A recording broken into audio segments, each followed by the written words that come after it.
Christ is risen indeed. 'Tis the season of resurrection.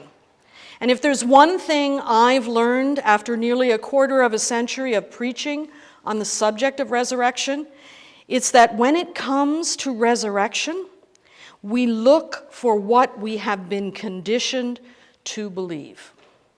Just like Thomas, who had the good sense to doubt the resurrection, most of us have been conditioned to look for the physical resuscitation of a corpse, a bona fide, pardon the pun, a bona fide actual physical body complete with wounds and all. Sadly, far too many of us have been conditioned to look for what we have been conditioned to see instead of what is all around us, if we could only see beyond our conditioning. Perhaps a story will help us move beyond what we think we're looking for to the actual miracles of resurrection that happen all around us each and every day.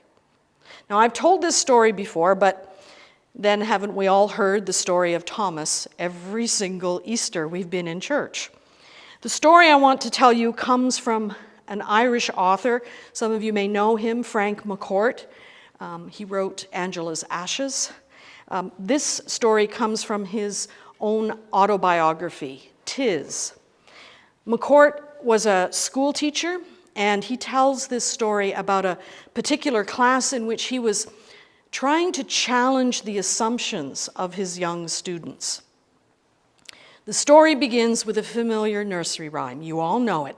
Humpty Dumpty sat on a wall. Humpty Dumpty had a great fall. All the king's horses and all the king's men couldn't put Humpty together again. Simple little nursery rhyme. We've all heard it a million times. McCourt asks his young students to tell him what's going on in this nursery rhyme. And the hands all across the room, they shoot up because this is an easy one. Well, like this egg falls off a wall and you study biology or physics, you know you can never put an egg back together again. I mean, it's like a nursery rhyme about common sense. And then McCourt says, who says it's an egg? Of course it's an egg. Everyone knows that. Where does it say that it is an egg? McCourt's story forces me to confess that for most of my life, I believed that Humpty Dumpty was indeed an egg. A magical egg, to be sure, with a face and legs and hands, a jolly fellow, but an egg nonetheless. The truth is that Humpty Dumpty was not and is not an egg. But let's just leave Humpty Dumpty on the wall for just a little bit. We'll come back to him later. I want us to shift our focus to today's story from the anonymous gospel storyteller that we know as John. For a very long time, the story of Jesus' appearance in the upper room where his followers were huddled in fear conditioned me to focus my attention upon Jesus' wounds, Thomas's doubts, and then back again to Jesus' wounds, and then finally to Thomas's belief. Occasionally I was able to hear Jesus say, "Have you believed because you have seen me?" Which sort of let me off the hook because I hadn't seen him, and still I believed. For far too long, my conditioning caused me to see this story as a story about casting away doubts and believing in Jesus' physical resurrection. But there's more going on in this story than just the literal words on the page. However, in order to see more, we must try to see our longing for the physical resuscitation of a corpse as the product of generations of conditioning designed to have us believe in a certain way, that is to say, to believe in spite of our doubts. The author even says it at the end of the story. I have written this down so that you will believe. Today is Easter Sunday for Orthodox Christians. In both Ukraine and in Russia, a wounded Christ is struggling to rise from death. Today, it doesn't matter how Christ rose nearly 2,000 years ago. Today, it only matters that Christ rises in us, rises in the people of Ukraine, rises in the people of Russia, rises in people wherever they are, people who long for peace. Today, during this season of Easter, our doubts about the possibility of resurrection are not as important as our doubts about the possibility of peace.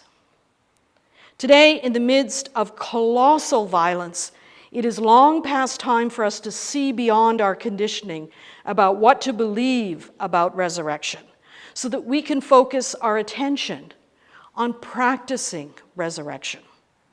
This story with which we have been conditioned to look at the issues of our doubts about the resurrection itself was written in the midst of colossal violence, violence which had escalated in the 70 or so years since the execution of Jesus of Nazareth. This story was written by the anonymous gospel storyteller that we know as John, late in the first century, some 70 years after Jesus' death, some 20 years after the Jewish war with Rome, in which the empire destroyed the temple, razed most of Jerusalem to the ground, and sent Jews and the followers of Jesus into exile. Our gospel storyteller wrote his story within a deeply wounded community to provide the much-needed hope for their own resurrection.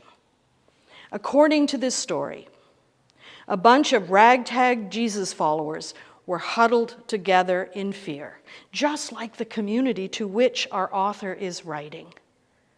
Their beloved leader had been brutally executed by the powers that be, and they were terrified that they would be next.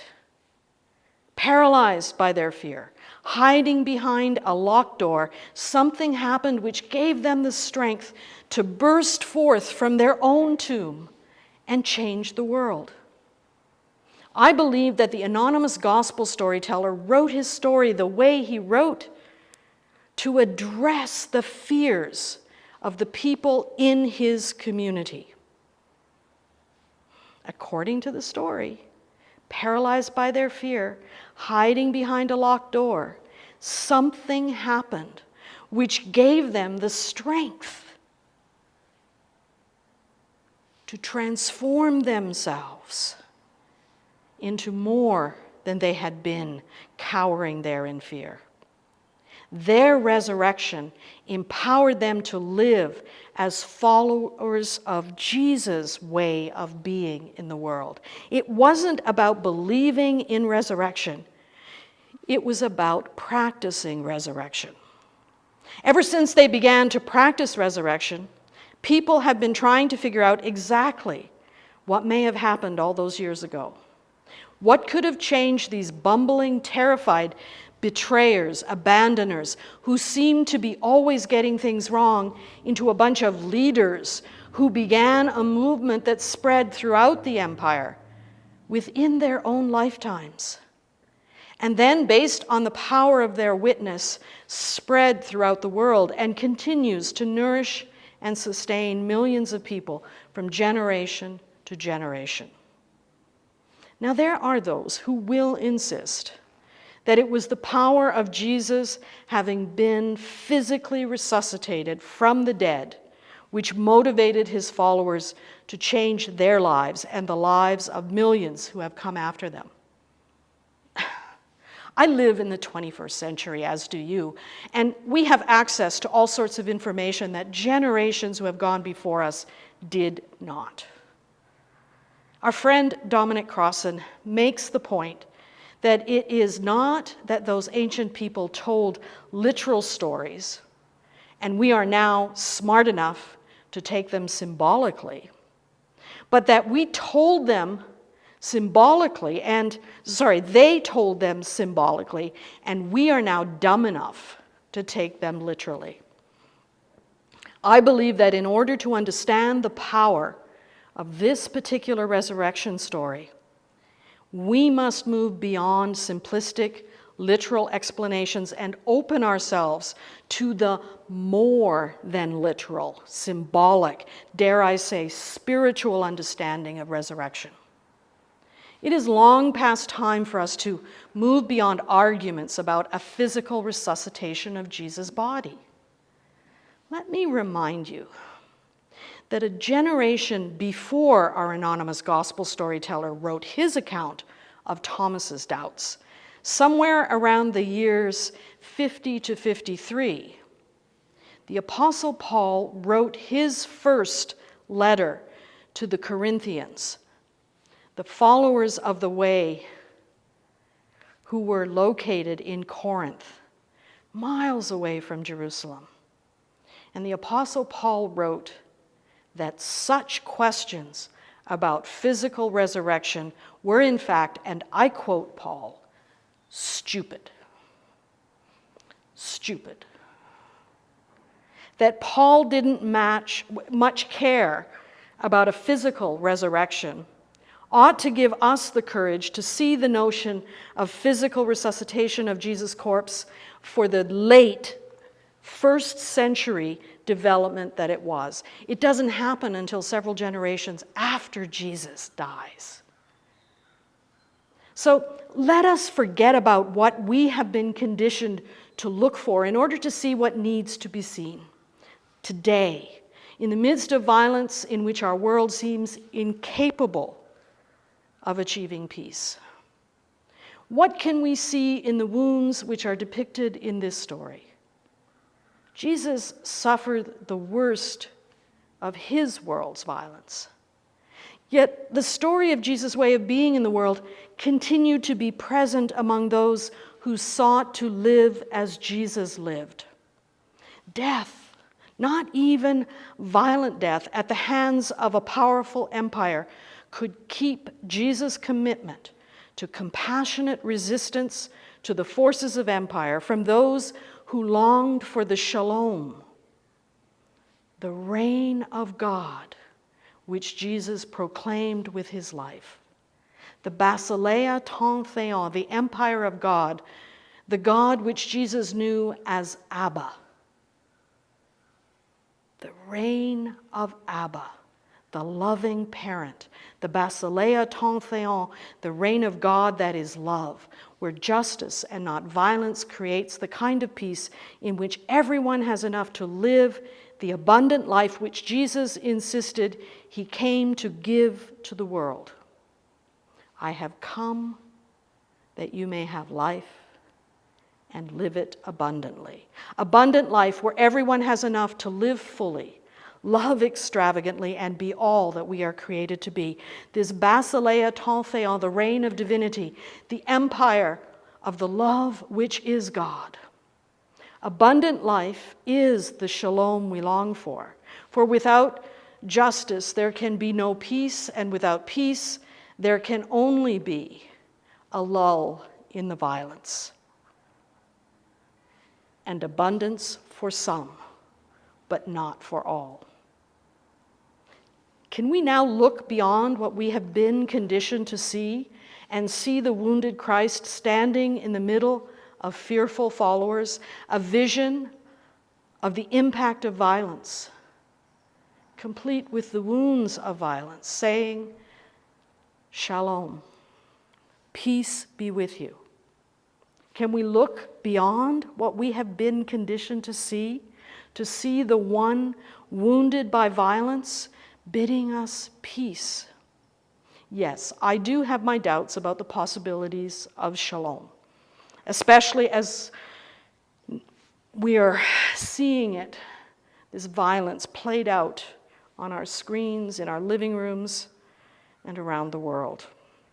Now, as we peer into the abyss of the horrors of Ukraine, Syria, Myanmar, and the countless other places where injustice has bred violence, the likes of which seems unstoppable.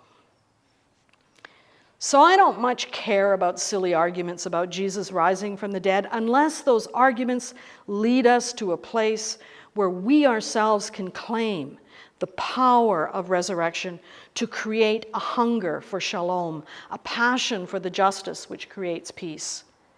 Just like the people in the story, I want to be transformed by the story of Jesus, transformed from someone who cowers in a place of safety, filled with fear and doubts, into a powerful member of a movement to create peace through justice. We're never going to know what actually happened 2,000 years ago. We will always be wondering.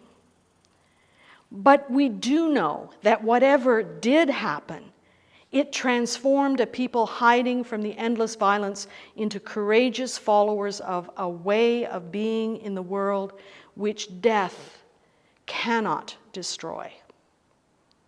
When I read the accounts of those early followers of the way who abandoned the tomb of the upper room to gather together to build communities of compassion, it's clear to me who was raised up by those images of resurrection. The followers of Jesus were lifted up from a crouching or a cowering position as they boldly proclaimed what they had learned from Jesus' life. The followers of Jesus stood up, which is literally, if you want to be a biblical literalist, the Greek word that we translate as resurrection is literally translated as stand up. Stand up. The followers of Jesus began to understand themselves in a whole new way. The Apostle Paul also wrote, "We who are many are one body in Christ, and individually we are members of one another. Now you are the body of Christ, and individually members of that body." When followers of Jesus in the first century and in the 21st century talk about the resurrection of Christ, we are proclaiming that death did not have the last word in the Jesus story, because we, his followers, we are raised up to be his body right here and right now. When we say that we believe in the resurrection of the dead, we're not talking about some afterlife, some other world. When we talk about the resurrection of the dead, we are proclaiming that no matter how dead someone may appear to be, no matter how dead we may feel in ourselves, new life is always possible. Practicing resurrection begins when we huddle together, refusing to let our fears entomb us. Practicing resurrection happens when we gather to build communities of compassion. Resurrection is never a solitary endeavor. Practicing resurrection requires that we gather, sharing our gifts, talents, and treasures for the good of all.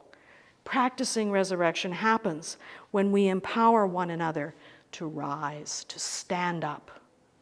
Practicing resurrection happens when we build communities of compassion which live fully, love extravagantly, and empower people to be all that we are created to be. So, fellow followers of the way, if Humpty Dumpty was not an egg, what was she? Anybody? I heard once it represented the parliament or the government. Close. Humpty Dumpty. What we were missing all along was that Humpty Dumpty was a cannon, one of the biggest cannons ever created at the time. And you're right, it has something to do with Parliament. It was a cannon used in the Civil War in England, but Humpty Dumpty was the cannon which belonged to the Royalists, and the parliamentarians managed to somehow destroy the wall on which the Royalists had placed this giant cannon, this instrument of destruction. Somehow the parliamentarians, it's not clear how, managed to make the wall crumble. And Humpty Dumpty fell down, and all the king's horses and all the king's men could not put Humpty together again. The royalists and the parliamentarians, don't let parliamentarians fool you. They weren't what we think of as parliamentarians. The violence didn't end when they won the battle. The violence went on and on and on. We continue to put our faith in violence. I confess that I too have longed for some big bad superhero to put an end to this. The parliamentarians' victory may have looked like the way to peace, but it was not peace at all. It was, as Dom Crosset says, simply a lull in the violence. History should have taught us by now that justice and not violence is the only way to achieve peace. Resurrection is not about the physical resuscitation of a corpse. Resurrection is about the wisdom and the courage to proclaim with our very lives that Jesus' vision of the reign of love continues to rise in us. So let us see the wounds inflicted by violence and respond not with a desire for more violence, but rather respond by practicing resurrection in our communities. Let us be resurrection by practicing resurrection, that is, by resisting the urge to violence, resisting injustice, so that the reign of love ushers in the peace we long for, the shalom, which is abundant life for all. Peace be with you. Shalom.